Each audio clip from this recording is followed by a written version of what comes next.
All right. Hello, everyone. I'm here with Kezia Lovick-Jones, and I'm very excited to start this interview and talk with her a little bit more. Hey, I'm excited too. This is going to be fun. Yeah. All right. First question is, where are you from, and what do you admire most about your hometown or home country? Yeah, so I am from North Wales, from the Isle of Anglesey. Um, and that's where I spent most of my time growing up. Lived right by the beach, which was really nice. Mhm. And something that I definitely took for granted until I moved to England and moved to a city. And I was like, where did the sea go? Um, the thing I most admire about it, oh, I mean, the village I grew up in is quite small, um, kind of isolated, but also in the summer it just explodes with tourism, people coming to the beach and staying in kind of holiday homes and camper vans and things like that. Um, I suppose what I admire is the resilience of the people who live there and work there, because actually the vast majority of the income for that part of Wales, a lot of Wales in general, is from tourism. Mhm. So the rest of the time, when it's not kind of peak tourist seasons, what do you do? Don't know. Mhm. Most people go and walk in the mountains. So, Mhm. Great. Tell us about your music school background. Where have you gone to university, and who have you studied with? yep. So when I first started playing the saxophone, I started when I reached secondary school. So for non-British viewers, that's the age of 11. Uh, Um, and that's when I started getting lessons during school time. So it started off with 15 minutes a week saxophone lessons, and then at some point progressed to kind of half an hour, progressed to lunchtime lessons when the teacher, Richard Edwards, was my first teacher, clarinetist, editor of the Clarinet and Saxophone Society magazine. And he sort of realized that, okay, she's interested. She actually wants to do this to some extent, as much of an extent as a 12, 13-year-old can kind of verbalize. Um, and he was the one who suggested that I go and audition for the Junior Royal Northern College of Music in Manchester, which is a kind of Saturday school program where I had lessons in saxophone and second study piano as well at that point. And I started studying with Ruth Bourne, and that was kind of how I got into how I developed some more awareness of what the saxophone was actually capable of and the role it played in music. Because up until then, I kind of thought like it's just an instrument, it's just another instrument, that kind of thing. Um, and from there, I decided actually I want to be a saxophonist. This is what I want to do. Um, and so I applied and auditioned for the RNCM, for the Royal Northern College of Music. So I was at the junior school. I wanted to go to the, senior school as we called it then, but it's just one of the 8 conservatoires in the UK. Um, and got in and I studied then with Carl Raven and Rob Buckland and Tim McAllister as our international tutor. So I was there for 4 years. And I graduated sort of at the end of COVID. So I graduated in 2021, and the musical landscape in the UK post-COVID, post-Brexit was looking really grim. mhm. I already knew at that point that I wanted to study in Switzerland, in Zurich with Lars Mepusch, and I had applied, but I wasn't accepted the first time. So I wanted to go straight from my undergrad straight into masters, but I didn't get in. And that was kind of the first time that I'd been rejected from anything. So that was a lot to deal with at the age of 21, just suddenly going, whoa, well, 20 when I got rejected. I was kind of going, okay, well, now what? And um, and so I sort of took a year off and I reapplied and I got in. But during that year, I wasn't much of a saxophonist. Oh, It was a really? really strange time. Yeah, I couldn't really practice in my flat. Um, because neighbors above and below and to the side and that kind of thing. Um, and so I worked in Starbucks. Um, I taught I taught the saxophone, piano, violin, flute, and clarinet and theory at the weekends. Uh-huh. in a music school in Altrincham, which is just kind of in the south of Manchester, where I was living at the time. I became a triathlete Uh-huh. and I trained to do a triathlon for a year. I worked in the Lowry Theatre. I did some typesetting for music, um, a bit of arranging, which is just one of those things where you're suddenly doing all sorts of things and you go, wow, all of this time I would have just been practicing. Like Yeah. this is how much of my life is being spent on the saxophone. Yeah. Well, it sounds like you were still really involved in music, even though you wouldn't consider yourself a saxophonist at that. Yeah, it was a strange time. It was a bit of an identity crisis, actually, because I had to do my audition for Zurich in this time.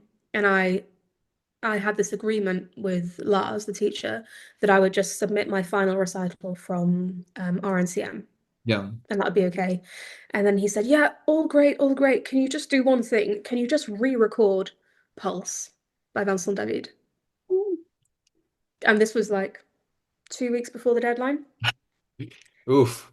And I really hadn't played the saxophone Yeah. in months. I had the occasional concert with my duo partner Martha. We were the Odessa duo. We had a couple of festival things. Really not much. And we would just kind of take it in turns to bear the brunt of our neighbours and practice in either my flat or in her flat. We'd rehearse maybe twice and then Mm. do a recital. And also I had won the Hans Schäuble Award in that summer, which was the last time that I kind of played the saxophone Mm. in Arosa in Switzerland. So I was one of the four recipients of that. And then we had concerts. We formed a quartet and we went and performed in Arosa and in Zurich in February following that. So those were the only two times that I really played the saxophone. And um, that was intimidating. That was really scary. And you start getting all of these feelings of, well, hang on, I'm not a musician. Um, who am I if I'm not playing the saxophone? That was the kind of the big question. And it turns out that I was many things. I was a teacher and I was a triathlete and I was someone who could make average coffee. And I could look after 2-year-olds in the learning engagement department of a theatre and that kind of thing. Mhm. Um, and or I could instruct climbing or whatever it Mhm. was. Yeah. Uh, anyway, so I managed to re-record Pulse. I couldn't practice it. I went into the theatre, where I worked, and I said, "Hey, please can I stay late tomorrow?" And I've borrowed some recording kit from my old teacher. I've got my laptop. Uh, I think I remember how this piece goes. oh my God. And I did 2 takes. And I even like I was having a breakdown about it the day before, and I called my mum, and she was like, "Do you need me to drive 2 hours to Manchester to come and sit in a room with you while you record this?" And I was like, yeah, I do. I really do. And so my mum, like in that recording, my mum is sat just off to one side and she's like, um, so yeah. But anyway, but then I got in. So all's well that ends well, that kind of thing. That's But crazy. I want to hear that Pulse recording. oh God, no, you don't. It's it's passable. I think it was a Mhm. good reflection. The thing is, I think as musicians and saxophonists and things, we have this idea and this pressure that we put on ourselves or that's put on us by teachers or externally or whatever, that we need to practice every day for 4 hours every day or 3 hours or whatever your teacher says. And that if we don't do that, we'll die. That's the kind Mhm. of the feeling that Yeah. that kind of builds up. And that's definitely the feeling that I had. I thought, well, if I don't do this, then I'm not a saxophonist anymore. I'm not a musician. So what am I? But actually, when you've put in so many years to do what you do and to be able to play your instrument, the real test of strength is can you put it down for a month, 2 months, go and do something completely different, come back to it and just play? And if Mhm. the answer is yes, then you're on the right tracks. If the answer is no, then you need to kind of maybe look at what you're doing fundamentally as a player and as a musician and think, okay, what was the first thing to drop off? What was the Mhm. first thing to go? Is it that I can't support my hair properly? Obviously, there's the usual things of like, okay, my embouchure is really tired, Yeah. by the by. Um, if you can still play, you're good. And it was kind of a good lesson for me that actually maybe I don't need to be kind of flogging myself and practicing that many hours every single day. And look, I can still play pulse Yeah. because you put the work in before and you do retain that and you can trust yourself that you've retained it. So no, I will not be making that recording public because, it's not to my Yeah. standards, especially now, considering it was, what, 4 years ago or Yeah. something. I'm a very different player. Um, anyway, and then, so I got in and I studied with Lars Mlakush in the ZHdk, the Zurich University of the Arts, for 2 years, doing an MA. Um, and yeah, that was just a completely different experience to my undergraduate. And then I realized at some point that okay, I can't continue living in Switzerland. It's very expensive. My German language proficiency was not where it needed to be getting work, and also the considerations being a foreign national, not from the EU at that point anymore. Mhm. Um, um, it was suddenly everything came together and I was like, oh my God, I can't stay. I can't stay. There's no way I can earn enough money to satisfy the immigration requirements and earn a living and in music as well. Mhm. Just, yeah, it was just really difficult. So I decided, okay, I'm going to come back to the UK, but suddenly I had no network. Especially somewhere as small as the UK, it's very, very fast paced. You can't leave for 2 years and then come back and expect to just pick up where you left off. Yeah. Um, which is why studying abroad was a big undertaking because I had to come to terms with the fact that if I did decide to come back, I'd be starting from scratch. And that's essentially where I'm at now. Yeah. So I decided to move to London, which is somewhere I've never lived before. I'm now at the Royal College of Music, which is where I'm sitting right now. If you can hear various people practicing various instruments or singing or whatever around me. One of my favorite practice rooms. It's just an Mhm. obnoxious shade of yellow for some reason. I don't know why. And there's a statue of this guy in the corner. Wait, Nice. there he is. Anyway, so I'm here now doing a second master's, which is a pretty rare thing to do in the UK. There aren't many people who will do a second postgraduate degree unless it's a PhD or an artist diploma, something, different. But it's something that's very, very common in Europe. A lot of people will do two masters Yeah. or two masters at the same time in two different places and things like that. Because there was a bit of overlap between finishing my master's in Zurich and starting here. Just with the academics and stuff. I didn't submit my thesis before I left, so I ended up submitting it actually not too long ago. Yeah. Yeah. So yeah, that's kind of an overview of where I've studied and who I've studied with. Oh, and I'm studying here now with Kyle Horch. Mhm. Well, as a coffee nerd myself, I want to ask you a little bit about your time with Starbucks. Oh, hell yeah. Here we go. Are you a big coffee person or no? I love coffee. I Coffee. love coffee. I drink probably too much of it. Um, and You drink yeah, Starbucks? I would say I'm not a snob about it. Okay. But I had a phase, especially when I was working there, because we had once a week you could get perks from Starbucks, and that could be something like some merchandise, discounted, or usually more often than not you could just get a bag of coffee beans. Hmm.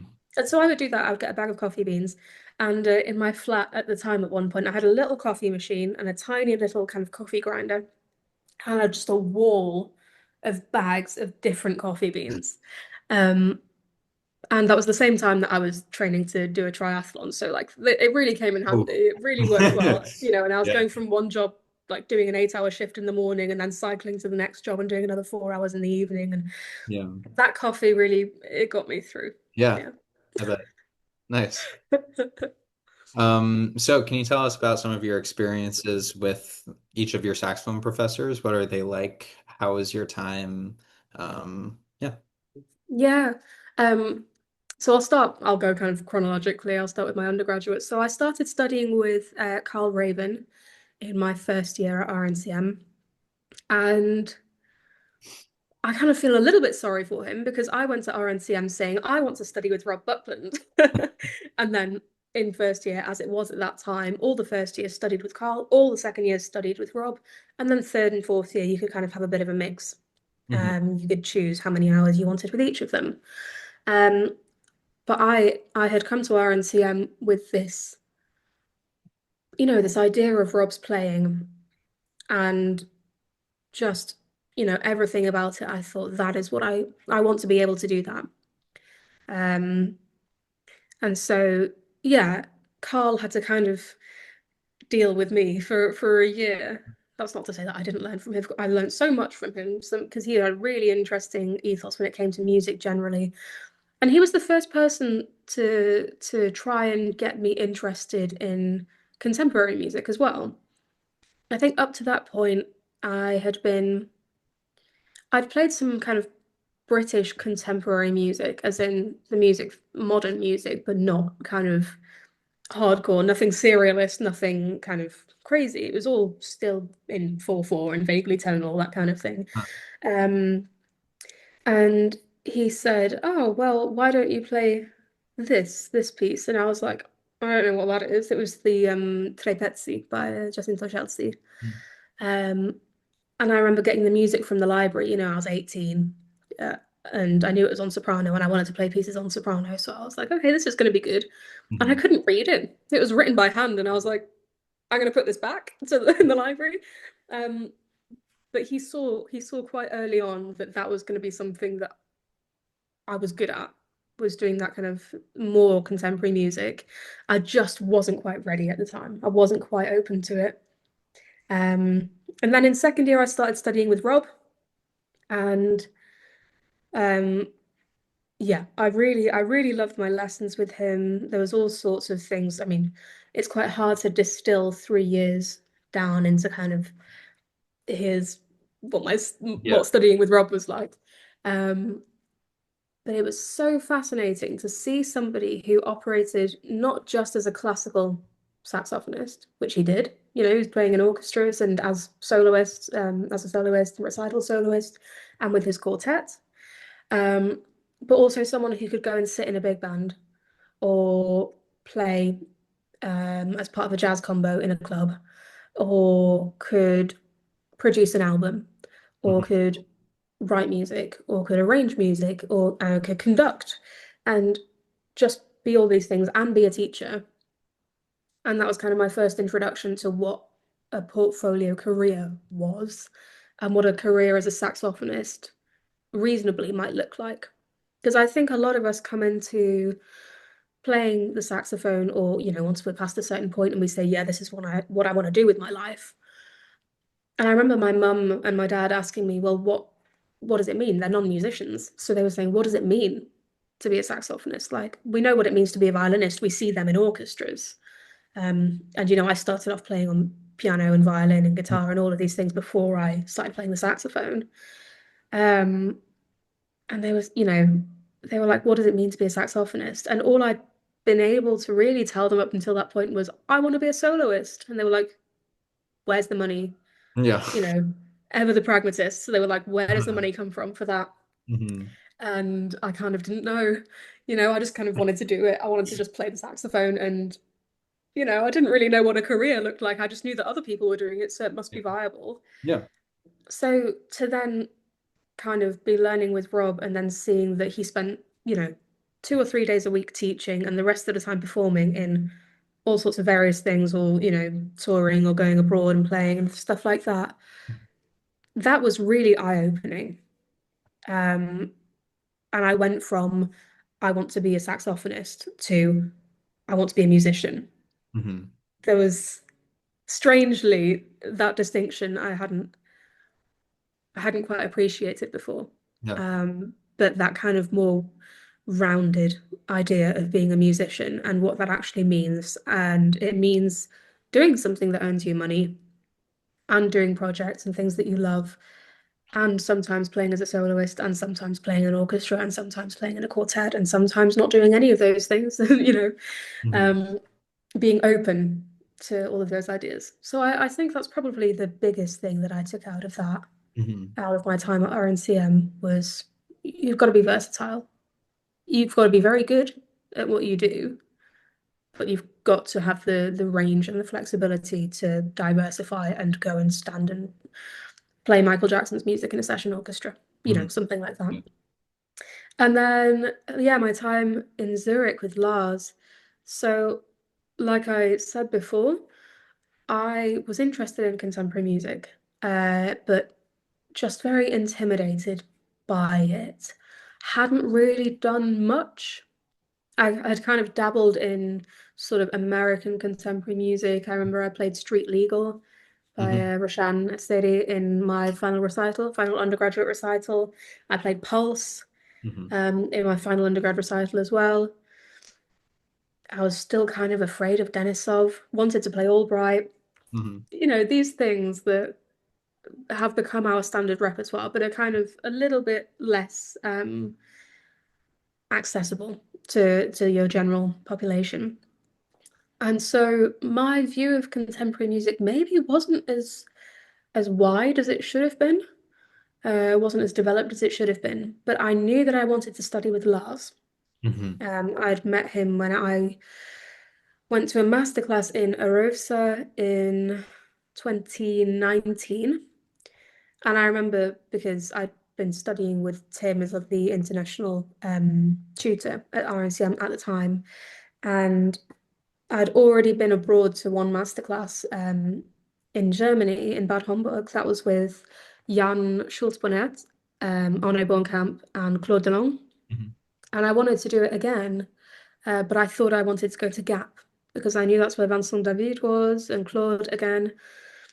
And I remember sitting in the RNCM bar having a drink with Tim McAllister. And we were talking about, oh, I want to go to Gap. And Martha, my duo partner at the time, we were both saying, yeah, we want to go to Gap. And he was like, not sure that's a great idea. I'm not sure you'll enjoy it. How about instead you come to a Rosa? So I'm teaching on that course, and it's also Christian Wirt and Lars Marcouche. Yeah. And Martha and I were like, we don't know those guys, but we know you. Yeah. So we've said like, okay, let's go. And so Martha and I kind of, went on our little road trip together to Switzerland. First time I'd been abroad without my parents. Hmm. Um, and bless her, Martha definitely did a lot of the organizational work because I was like, I don't know how to get a train, Yeah. in a country where I can't read the Mhm. language. We both spoke French, but obviously we were going to the German part of Switzerland, so that was kind of intimidating. And we went there, and I remember just being like, okay, yeah, well, we're here for Tim, so that's cool. And then I had lessons with Christian, and I was like, geez, who's this guy? Oh my God, this is some amazing playing. Like, Yep. I should have Googled him before I came here. Uh-huh. Um, and then I was thinking, oh my God, maybe I want to go and study with Christian, whatever. And my one of my friends, Rob Burton, he was on that course at the time as well, and we were talking about it. We'd gone to Germany together the Mhm. previous time, and he was saying, I think I want to go and study with Christian. And I was like, I think I want to go and study with Christian. It was Yeah. crazy. And the real underdog in the whole thing was Lars. And I sort of had no idea who he was or what he did or anything. I just kind of knew that he didn't really perform anymore. And that Yeah. was kind of it. And I was like, well, okay, I've got two lessons with this guy because Yeah. it's in the thing and I'm sure it'll be valuable. I'm sure it'll be useful because these things always are. And I think within 5 minutes, I can't even remember what I was playing. I think it was kind of like in transit or something like that I was playing. Mhm.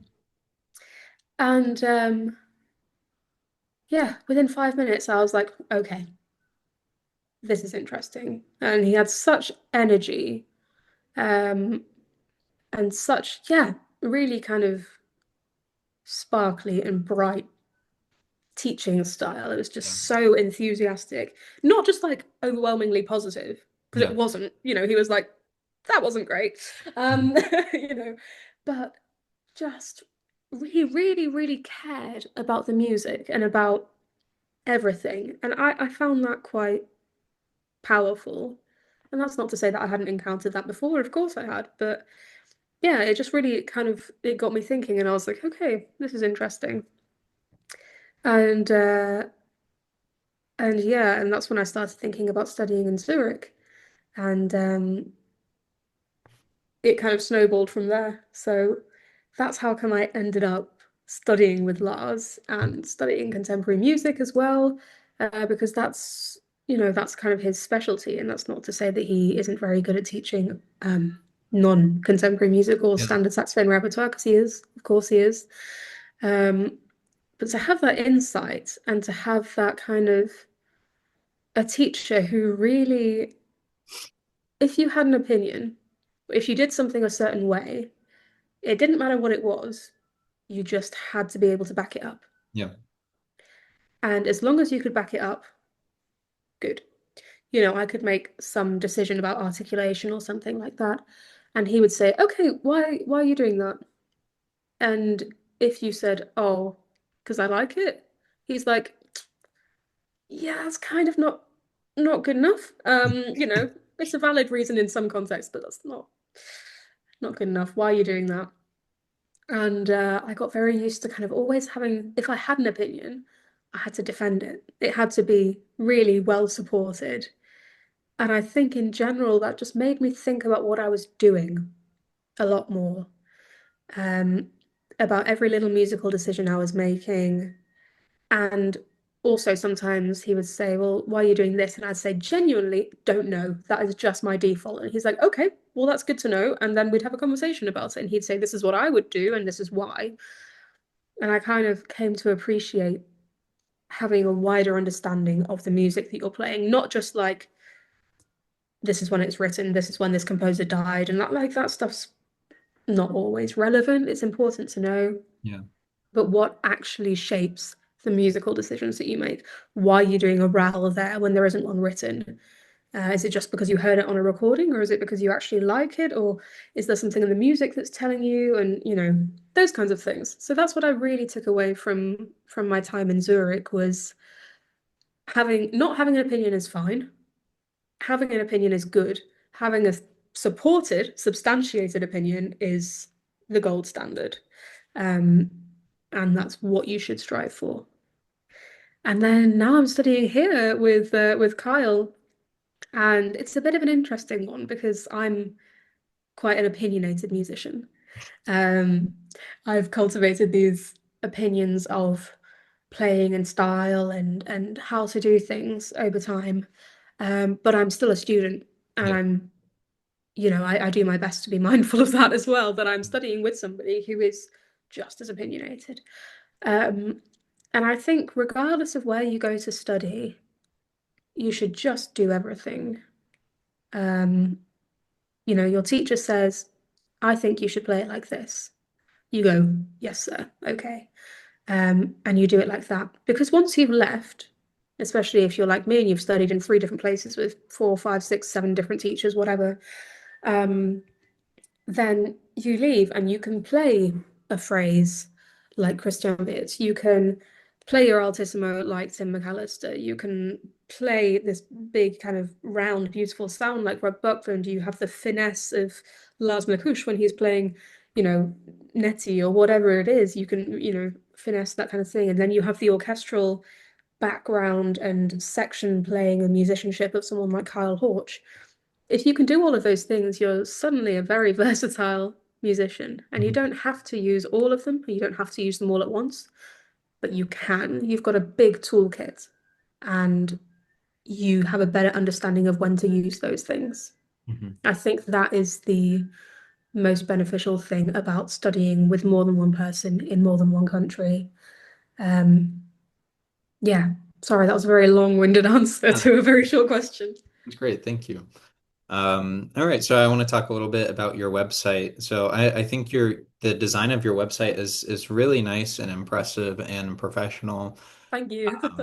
Yeah, I just wanted to ask about like what is your process, or what was your process for creating your website? What sort of things did you think about when designing it? And what is your process of updating the website? Yeah, cool. No, big question.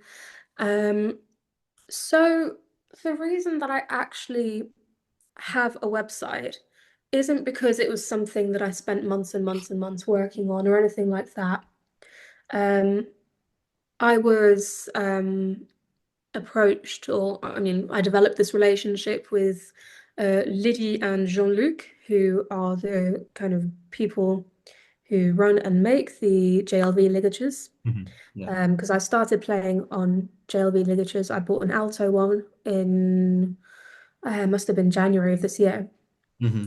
And it kind of, I don't want to say it changed my life because that's a bit dramatic for a little piece of metal that holds a reed on. Um, Yeah.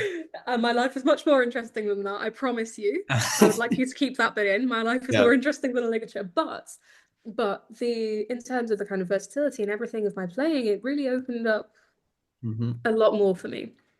Anyway, and so I think in terms of my setup, for the entire time that I've played the saxophone, I've kind of bounced around, I've in terms of mouthpieces, just alto mouthpieces, I've played on a C Star, I've played on Van Doren AL3, I've played on a soloist on S9190, Claude DeLong, S9180.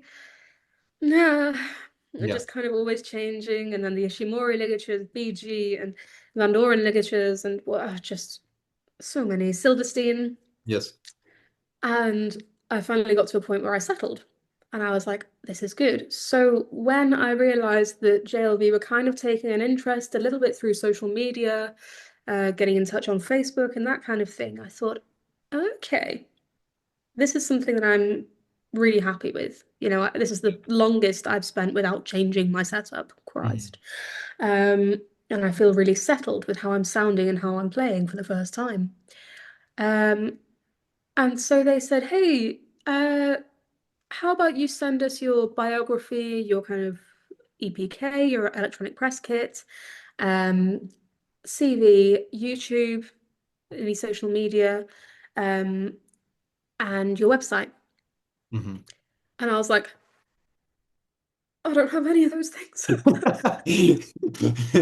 I mean, I have a CV and a biography ready to go. I have a little dossier that I'd made while I was in Switzerland, one in German, one in English. Hmm. Um, Inspired by one of my friends and colleagues, Sierra Peter, who was just all over it with all of her, everything that she did was just so polished. And I was like, okay, I need to do that. And so I had a little bit of that. And then I so foolishly, I like messaged back straight away and I was like, yeah, great, I'll send it all over on Monday. And this was Thursday. So I had nothing on my YouTube. I had, nothing public on my YouTube. Like I had the typical audition videos that you just make private and that kind Yeah. of thing. I had no website. And I thought, right, here we go. I had had some experience running a website when I was in Zurich for the Zurich Sax Fest. I did all of the social media and the website and a little bit of artist liaison, not so much, just kind of taking publicity materials from artists for that.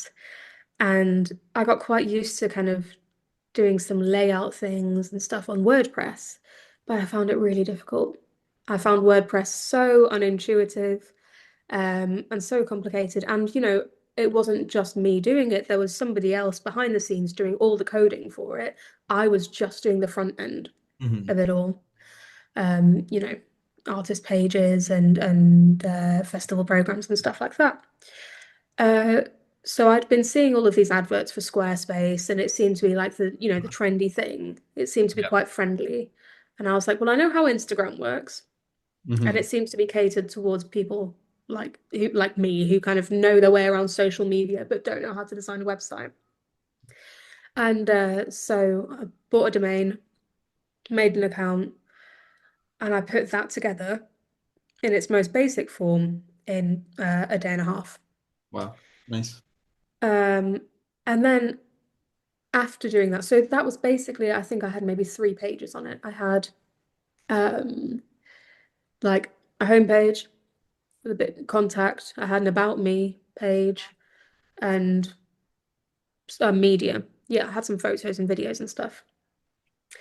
Um, so after I'd made it, I started looking around at other people's websites, people who are, I think are really on the ball with it. I looked at Asia Fateeva's website. I looked at Valentine Michaud's website, looked at Jess Gillam's website.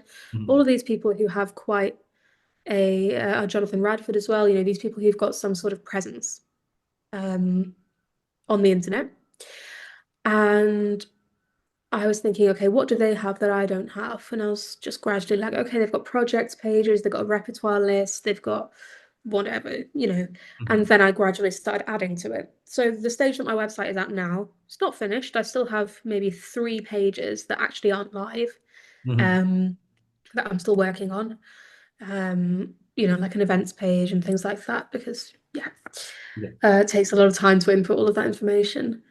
Um, but the overall kind of inspiration and idea is I'm quite a visually motivated person. I think that's quite an important thing on social media as well. Um, I've not studied design or art or anything like that, but I think it's just very important to have a consistent idea of how you present yourself. Because when people see a certain font that you always use, they associate it with you. That kind of thing where you're flicking through Instagram stories and you don't really look at whose username it is, and you're just like, oh, who's that?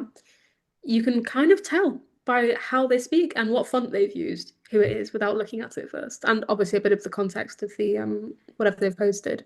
So that kind of branding and having an idea of colors is quite important. And I took all of the color profiles from the publicity photos and headshots that I already had. Mhm. So I really just used those as a starting point, and I was like, okay, this is a prevalent color, this kind of green, and this kind of neutral color is pretty prevalent. Um, I'm going to use these colors and make a website. And so that's Mhm. what I did. And, it took a lot of work, but not actually a lot of time. It was a lot faster than I thought it would be, and it was enough. Um, and so that's how I managed to convince JLV to have me as their first UK artist. Yeah. Was Great. a day and a half of website prep and Mhm. a few YouTube videos and Instagram. Yeah. Yeah. Awesome. Great. Well, I like JLV Ligatures a lot too. I think they're the best. So Ah, awesome. Yeah. yeah. Yeah. Great. Keep your eye out for a message. Yeah. Um, all right. The next question is more about your website and social media. Actually, we already touched on your website, but what inspires you to put time and effort into your social media?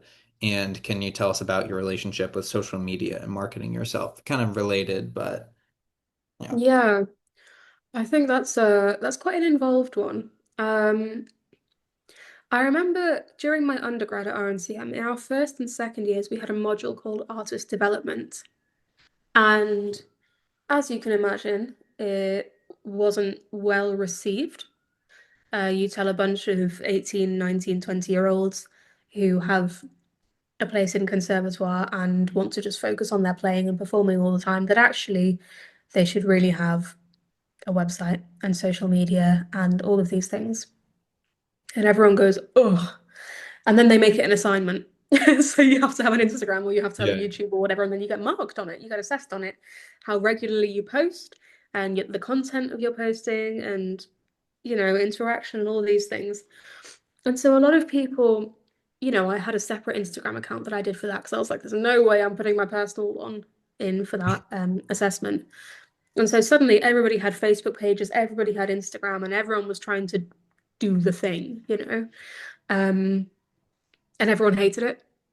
Nobody really liked it. Some people were better at it than others, but nobody was like, "Oh, actually, I'm really good at this." Everyone was like, "Can't believe we have to do that." And then all of these pages get abandoned. Hmm. Um, as soon as it's submitted and as soon as it's marked, you're just like, "Right, never look at it again."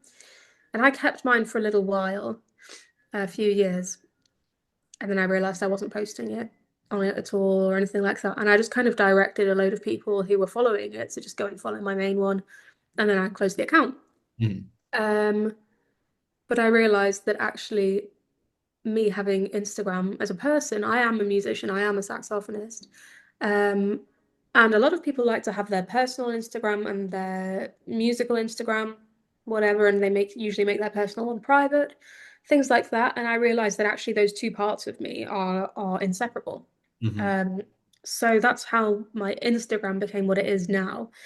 And a lot of people who follow me because they've seen a video of me playing saxophone will find that on a daily basis they probably see more pictures of cute dogs that I saw in the street than anything else. Hmm. Um, but then occasionally also some saxophone content playing, whatever. Um, I think the reason the place that I found motivation is because I actually enjoy it. Um, I, on the whole, not always, but most of the time, I don't find it a chore to be posting on Instagram. Um, I like the I like planning something and designing something and then putting it up. I quite like the creativity of it. Um, yeah, and sometimes I put more effort into some things and sometimes I put less effort into other things. I think what really shocked me is the videos that I put the most effort into usually would do fine, Hmm. not a significant number of views, not a significant number of likes. The ones that I recorded in about 30 seconds and didn't edit and just posted, by far the most successful. And so there's one Instagram reel when I was doing the 100 days of practice challenge. There's Hmm. one reel that I did. I'm just playing a quarter tone scale, which is something that I was forced to learn early on thanks to Lars Nakush. Hmm. One of the first lessons I turned up to, we were doing a piece in the saxophone collective called oh my God, I've forgotten what it's called. Oh, we performed it like a year later. Anyway, I'll remember it later probably. And it was all very quarter tone based. Hmm. And I was at the stage of kind of playing microtonally where I still had to look up every single fingering and write it in and that kind of Yeah. thing because it just wasn't normal to me. Um, and so I took this piece to him and I said, okay, can we work on this? And he was like, okay, play me a quarter tone scale. No.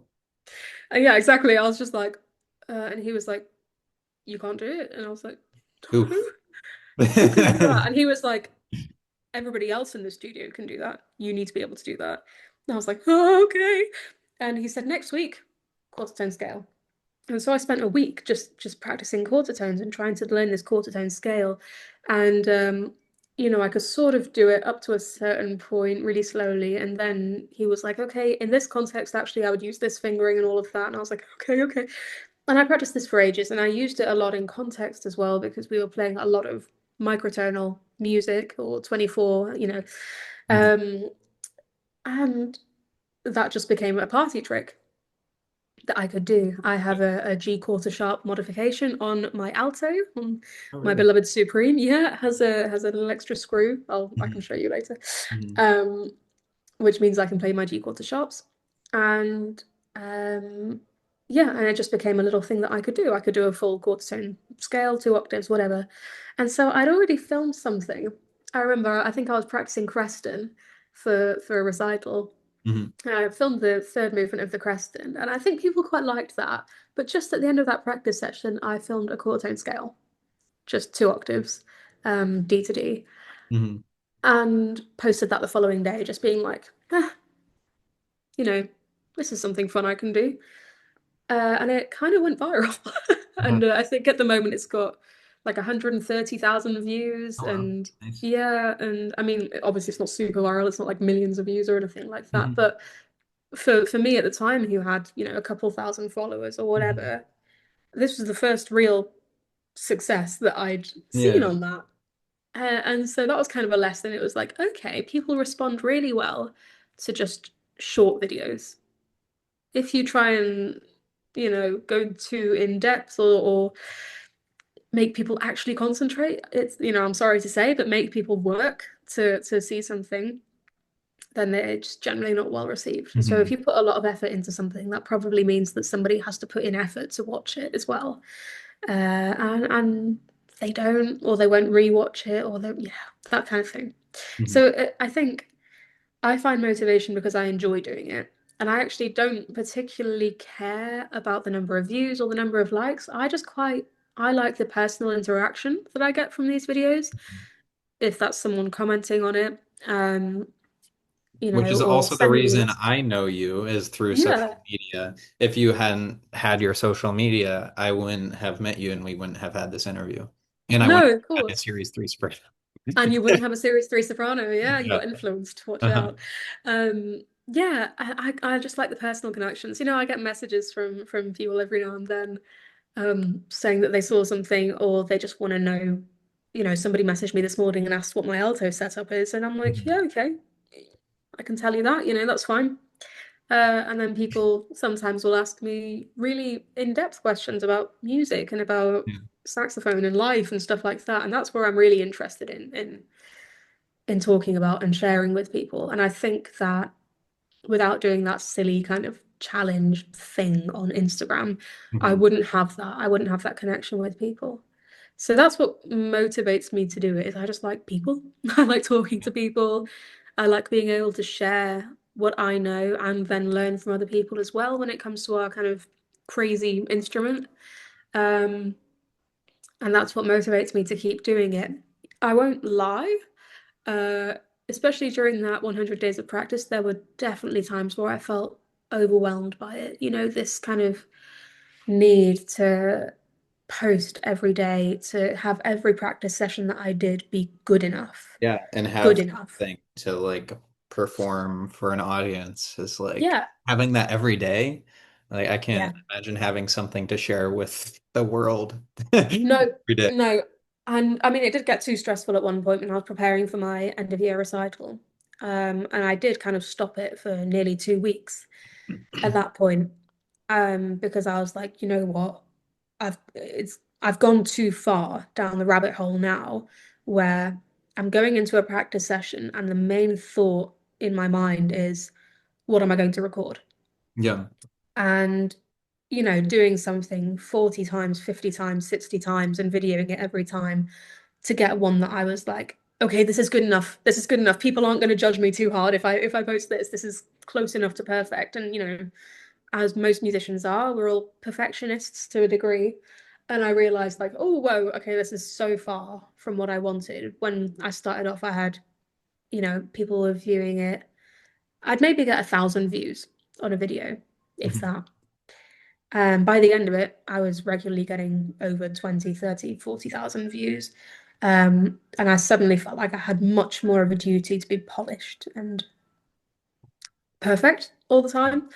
And so that was when I took a step back from it for a couple of weeks. And I was like, okay, this is obviously overtaking my life a little bit, Yeah. especially when it comes to the actual video editing and posting and all of that stuff. That's just another job. That is an entire job in itself. People have careers doing that. Yeah. And here I am trying to do everything and go food shopping and do my laundry and it just became too much. Um, but now that that challenge is kind of finished and I can just use the platform that that has created in a much more relaxed way.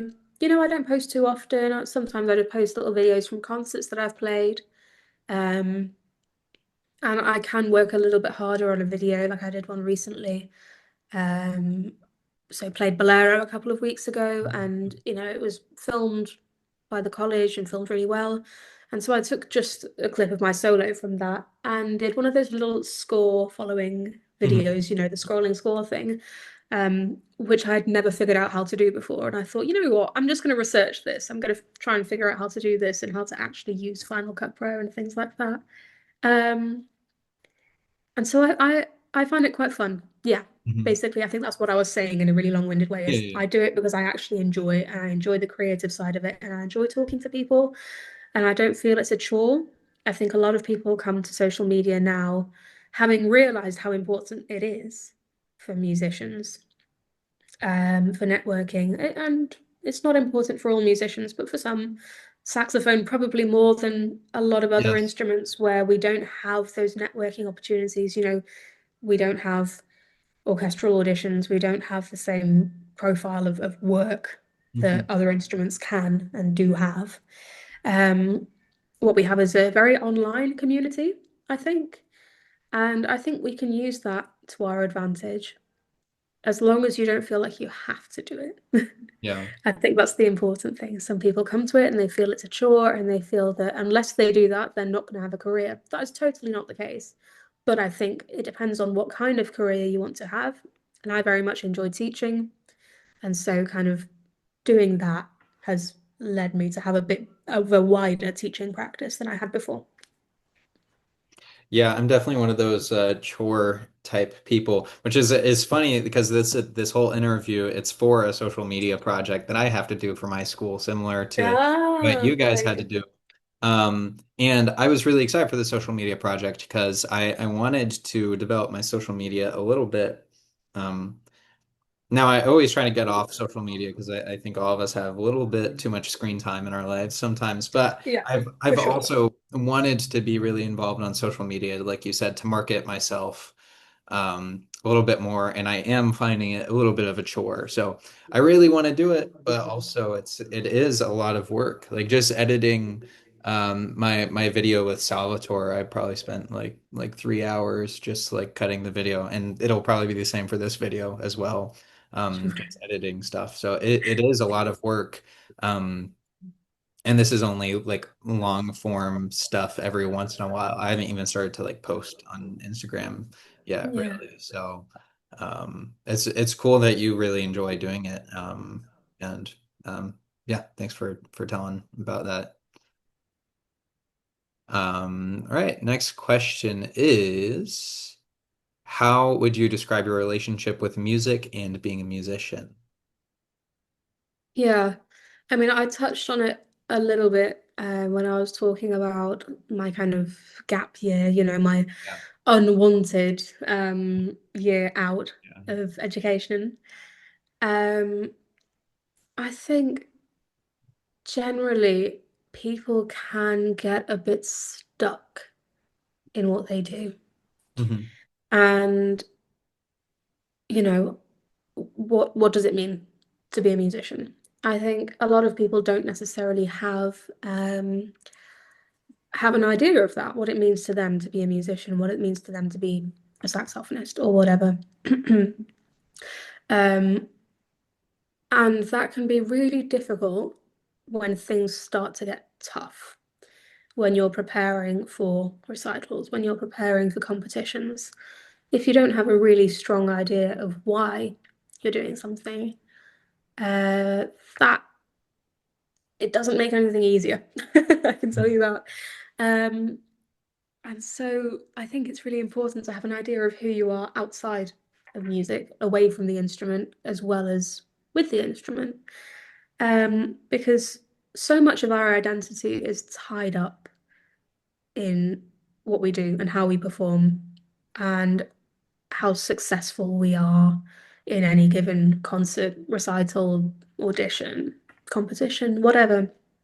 Um, and that can be really, really damaging. I've seen it happen to people where brilliant players, exceptional players, and they go to a competition and they don't do as well as they'd hoped or expected. Usually through no fault of their own. It's just the people around you or the people on the jury or whether you were before or after lunch, that kind of thing. Um, and it really affects people.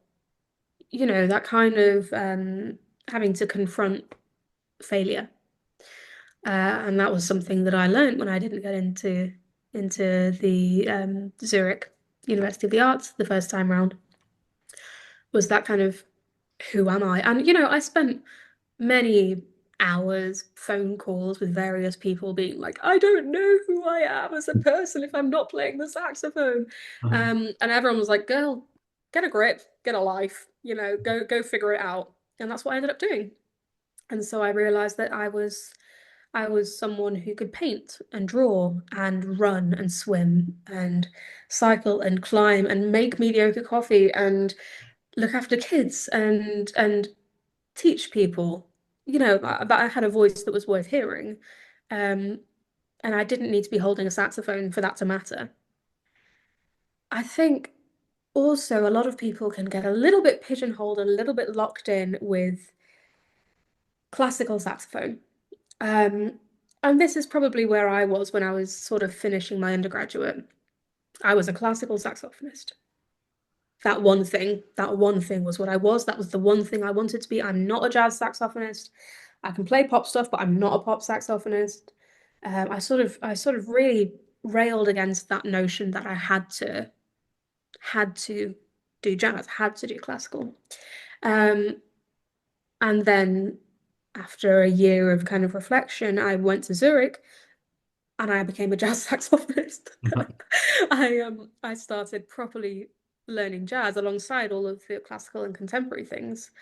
Um, and I had so many wonderful experiences, and I met so many brilliant people from it, playing Moods Club in Zurich. Um, some of the best friends I've made through jazz. And it was so weird because there was this divide. It was like, oh, we don't talk to the jazz people. They we don't even know their names. We don't know who they are. Yeah. Um, they just operate completely separately to us. And I was there like, have you seen the projects they're doing? Have you seen the things that they can sign up to do with the people that they can sign up to do it with? I want to do that. That looks so cool. I want to go and play snarky puppy music. I want to play with Nick Birch. I want to do that. Whatever. I just mentioned Nick Birch. He's a pianist and composer, a Swiss pianist and composer, and I had happened to watch a film about ECM, the record label, when I was maybe 19 or 20 or something like that. One of those long COVID nights, and someone had said to me, "This is a really good film. You should watch this." And I was like, "It's a documentary about a record producer, Manfred Eicher. Why would I want to watch that?" And it was brilliant. And it was beautiful. And everything about the filming and the music and everything was beautiful. And one of the groups they looked at was Nick Birch's Ronin. And so it was him and a bass player and drum player and a saxophonist. And I got obsessed with his music, totally obsessed. And I listened to everything that he'd recorded. Um, he describes it as kind of like a Zen funk. So it Hmm. obviously has its roots in jazz and funk, but it is so spatial and it's so open and it's got that kind of minimalist, repetitive groove thing that happens. I mean, I recommend that anyone goes and listens to Nick Birch. That's my probably biggest recommendation from this. Uh, and at some point I realized, hang on a second, he plays every Monday in a club, like walking distance from the Hochschule, from the university. And then somebody said, "Oh yeah, I do a project with him through the school." And I was like, "What? What?" He's like my idol. And other Hmm. people around were just kind of like, "Who? What?" Whatever. And and I found his email on his website and I sent him an email and I basically said, "I play saxophone, I'm at ZHdk, I am on the classical course, I see you run this thing. Please, please, please, please, is there any way that I can get onto it? Because the school won't let me, basically." Because the jazz and the classical were so separate, uh, I can't do it. I'm not allowed to do it. And he emailed back and he was like, "That's great. You're in. Come down, come play with us." And so I got to do two gigs with him over the course of a year. And, many, many 4 hour long rehearsals punctuated with a lunch break and kind of going and chilling in a cafe with the other people who were doing this. Uh, my God, getting to play his music with him on the piano, um, that I'd been listening to for years at that point. It was like a dream come true. And I still listen to that music with such fondness because I kind of came into it not knowing, I don't know what time signature it's in. I don't know anything like that. And now I'm like, oh, and that's where the loop ends, that kind of thing. Hmm.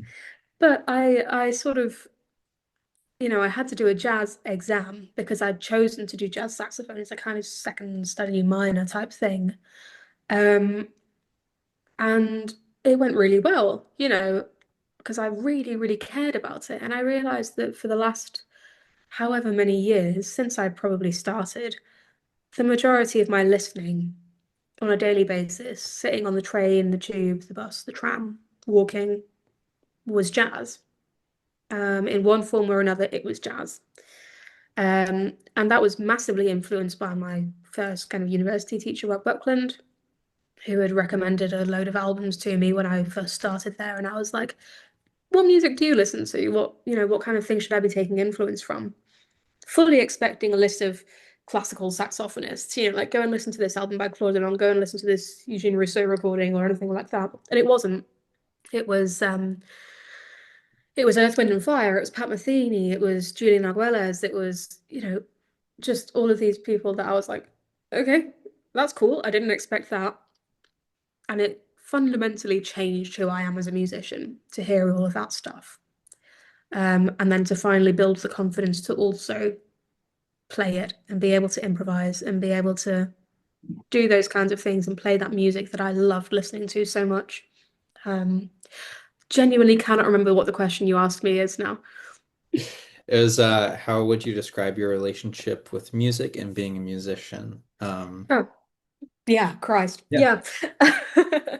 Um, it's become a lot more forgiving Hmm. over the years.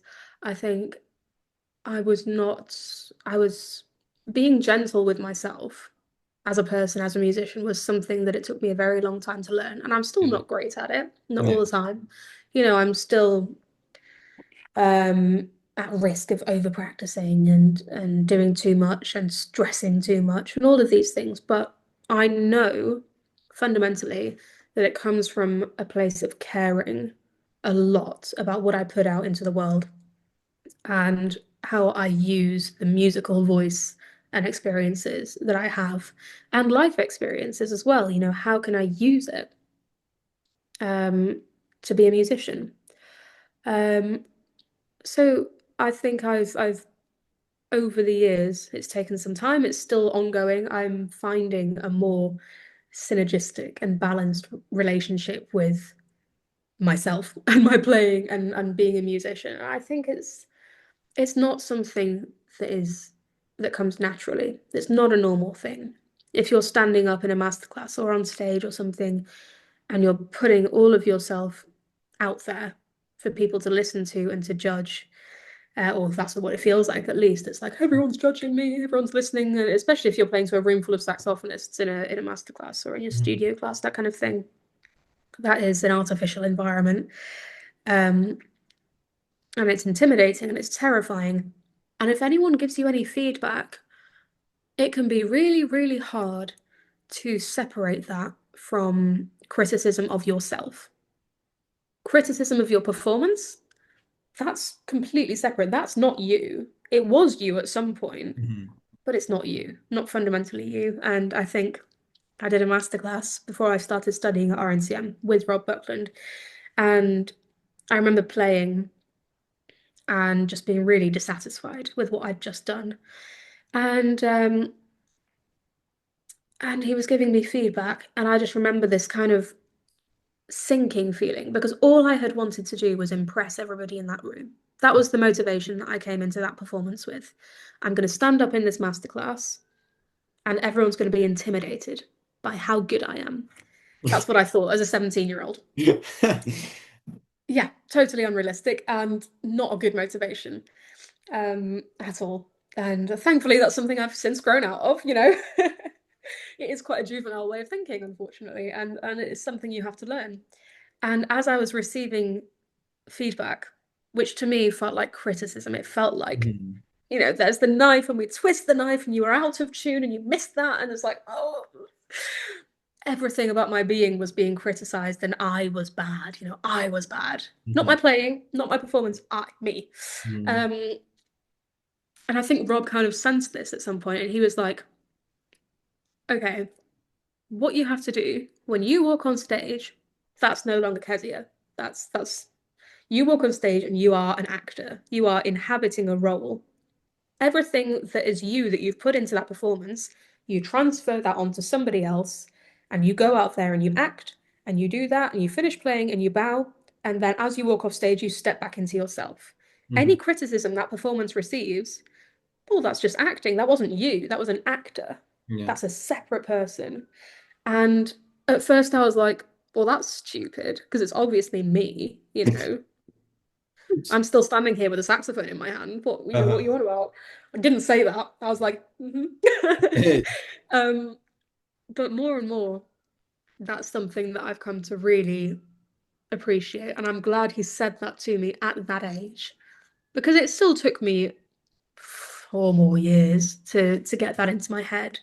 That when somebody is giving a critique, that it's not about you. If anything, it's about them. Because I'm sure you'll know this. If you ever give somebody feedback in a performance class or something like that, you tend to give them feedback on the things that you're working on. They'll Yeah. say, Yeah. so they have a double tonguing passage or something like that, and you've been really hammering double tonguing in your Mhm. practice, and and because of that, you're focusing on that. That's all you're hearing when they're playing, and you go, "Oh yeah, well, I think it's really great that you're double tonguing. I can tell you've been working on it, but really remember to support the air, and really think about the phonetic that you're using, and remember to change the vowel sound depending on the register you're in." Is that useful feedback to them? Nah, nah. That's just reinforcing what you think about your own playing and your own failings, and that's something else that you also have to realize when it comes to the relationship between the self and the musician and all of that. I Mhm. think personally, that's just how I deal with this instrument. Yeah, I really like you said that was Rob Buckland's idea of Yeah, being an actor. Um, I think for almost every musician, it's really, especially classical musicians, struggling with like self-criticism, and especially playing for such a big name person in the saxophone community like Rob Buckland, and wanting to make such a good impression. It's hard to kind of not expect perfection. Like I Arno Bornkamp is coming here to my school in right. January or February, and right now everything that I'm working on is like working towards that experience. I'm like, I have to be perfect for because I haven't done I haven't done a lot of master classes, and I don't think I've done any master classes with any like huge name people. Like this will be, and of course, Arnold Bornkamp is a huge name in the saxophone community. So everything I've been working on this semester is like it's like working towards that point.